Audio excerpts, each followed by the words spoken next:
a highly watched economic indicator with a good track record in predicting recessions, cut its forecast for second quarter gross domestic product growth this week, implying the nation has fallen into a technical recession despite economists, although increasingly bearish, widely calling for a return.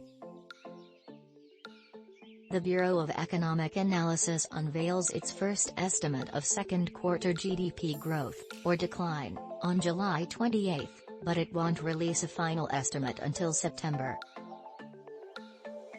Adjusted for inflation, consumer spending fell for the first time this year in May, according to Thursday's data.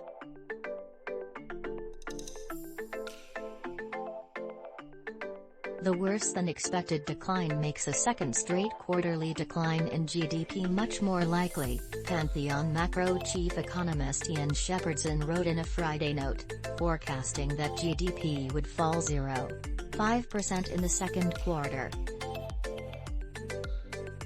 However, he notes the National Bureau of Economic Research, the semi-official arbiter whose declarations are accepted by the government, very probably will not declare a recession unless employment, which remains one of the economy's strongest pillars, starts declining as well. Rather than purely going off technical recessions, NBER vaguely defines a recession as a significant decline in economic activity that is spread across the economy and lasts more than a few months.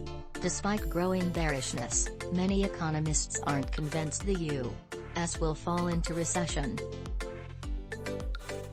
In a research note on Monday, analysts at S&P Global Ratings said the economy has enough momentum to avoid a recession this year, but warned what's around the bend next year is the bigger worry.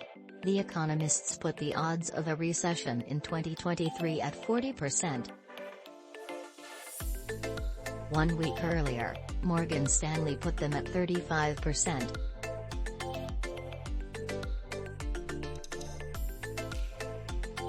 Fueled by government stimulus and the war in Ukraine, prolonged levels of high inflation pushed the Fed to embark on the most aggressive economic tightening cycle in decades, crashing markets and sparking recession fears.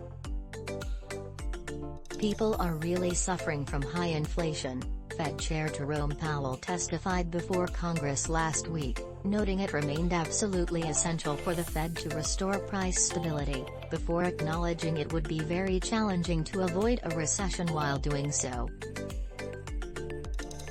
U.S. economy shrank worse than expected 1.6% last quarter as recession fears grow, Forbes' Cathie Wood claims economy already in a recession, warns inflation and inventories pose big problem, Forbes.